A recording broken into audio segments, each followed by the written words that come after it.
Так, ну что, вот такая картинка. Сегодня я должен был выехать и к этому времени уже достигнуть, наверное, Белой Церкви. Но ничего. Вроде бы погодка становится лучше, небо голубеет.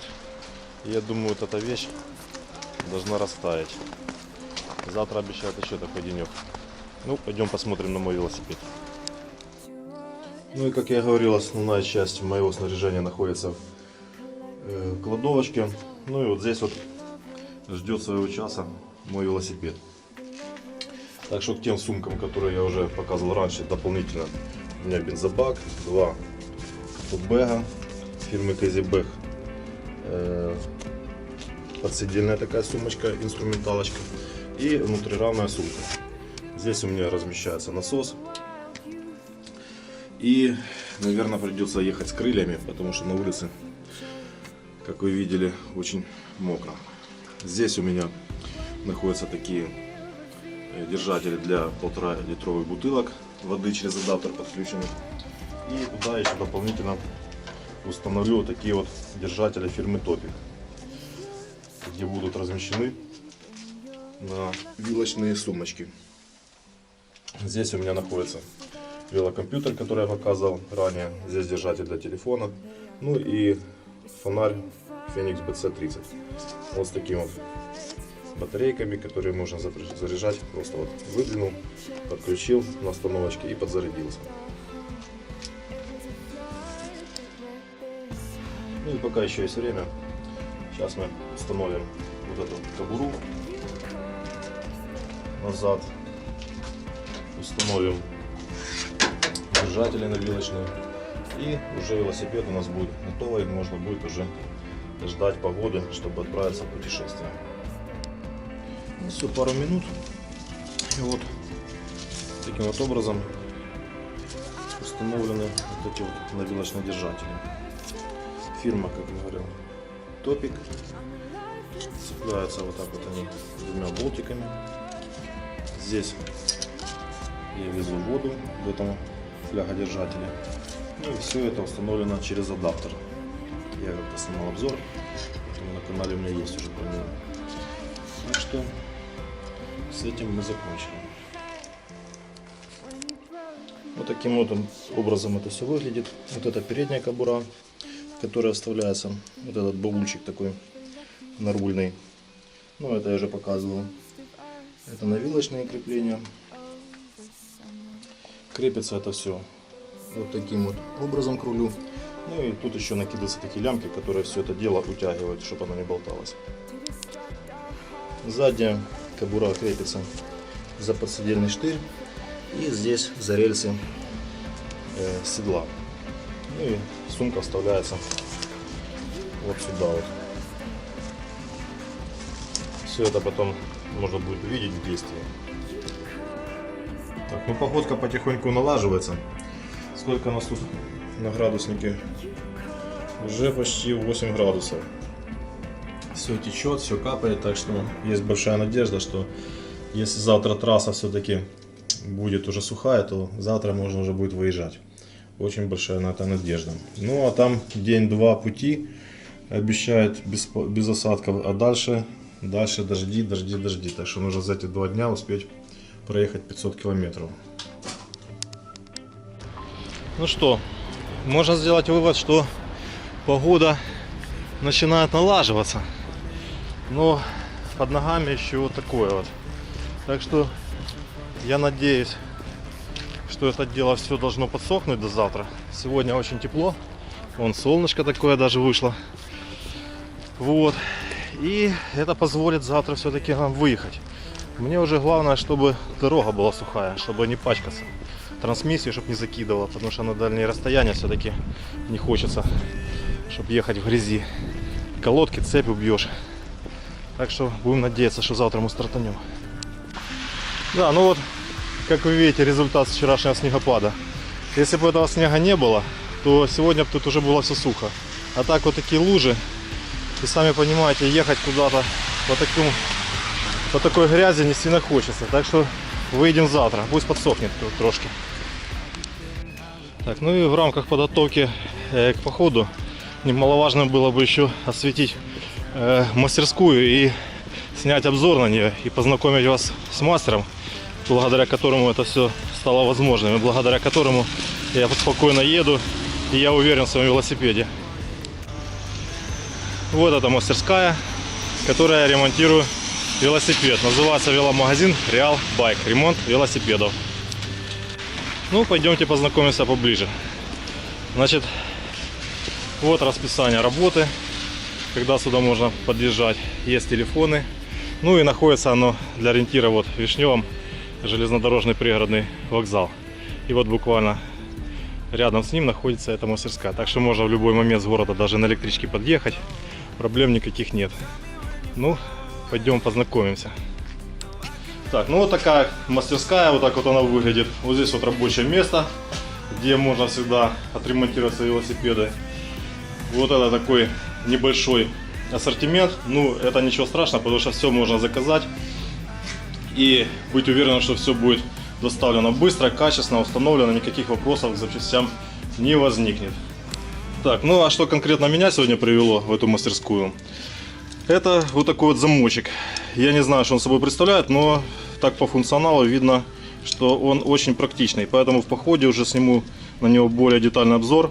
Пока что только вот мы его приобретаем. Цена 370 гривен.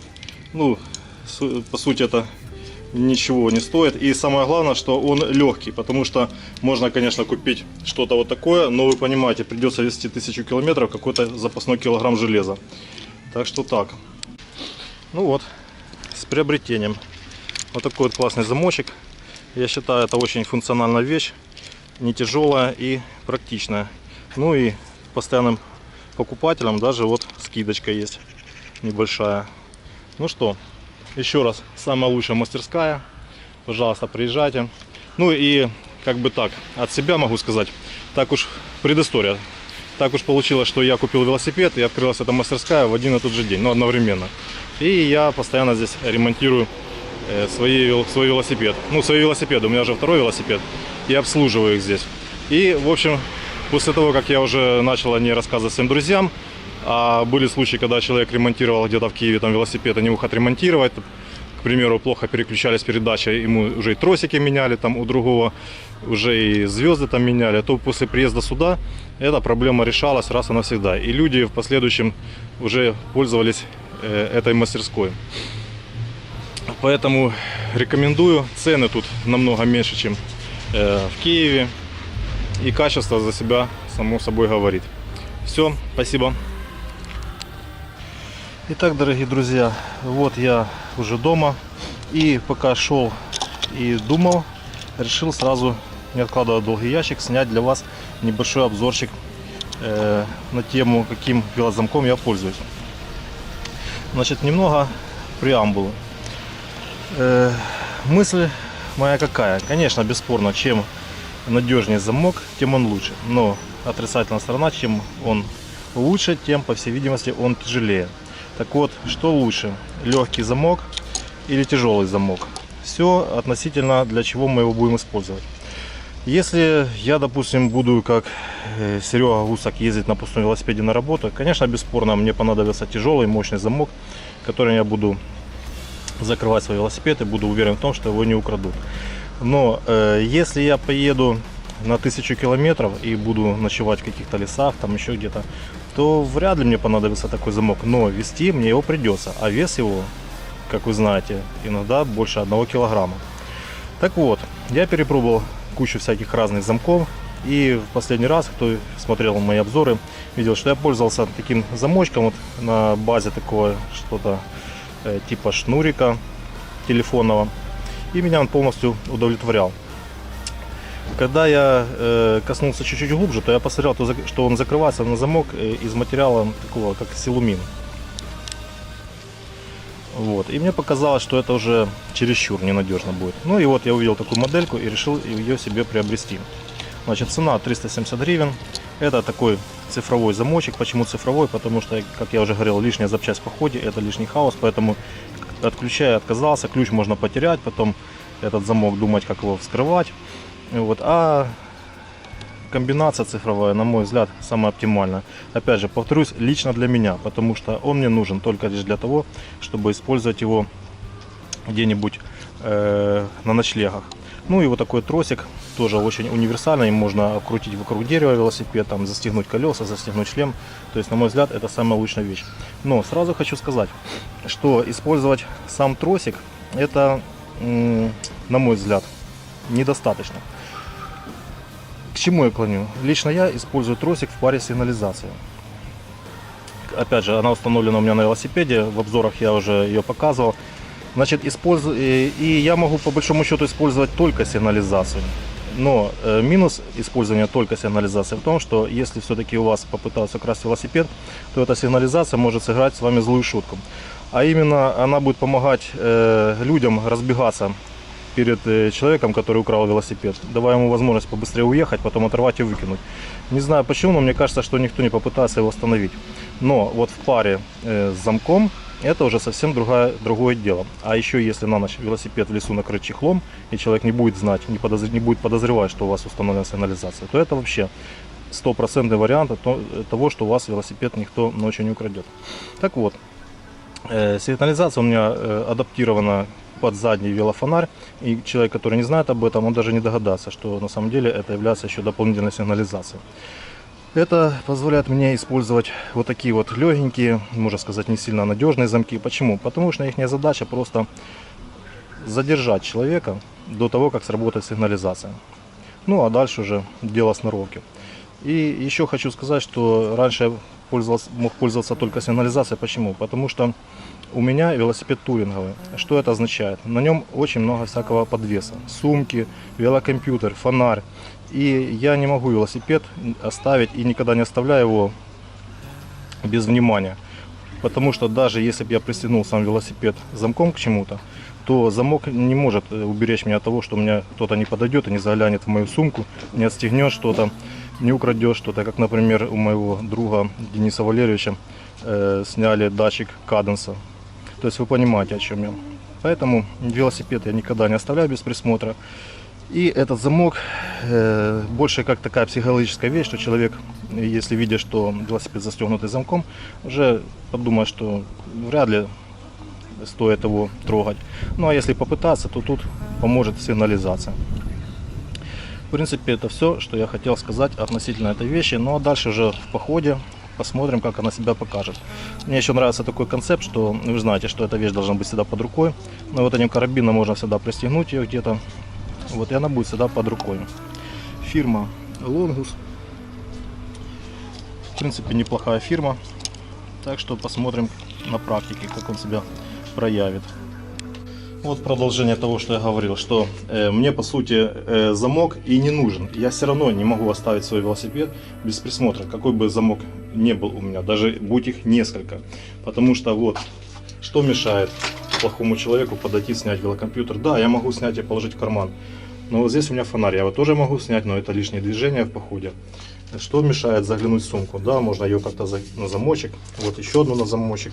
И эту на замочек. И насос на замочек. И столько всего нужно. И датчик каденса там у меня с той стороны видно. Что приходишь к выводу, что мне, по сути, замок нужен такой небольшой. И вот таким вот замком вот таким я пользовался в последнее время, в последний сезон. Видите, он по сути предназначен для того, чтобы, может, там шлем какой-то прицепить. Он так и позиционируется. Ну и вот эта вещь силуминовая. И когда-то я просто, остановившись возле ларька, застегнул вот этой вещью за диск такой.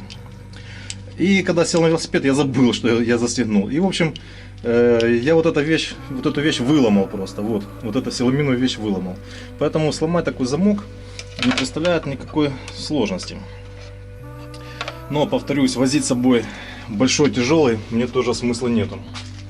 Поэтому останавливаемся мы на такой модели пока что. И как я говорил, ее можно сюда где-то пристегнуть. Ну, вот этот карабин можно возить здесь. Но это уже на любителя. Вот, но, на мой взгляд, эта вещь заслуживает внимания и уважения. Я так думаю.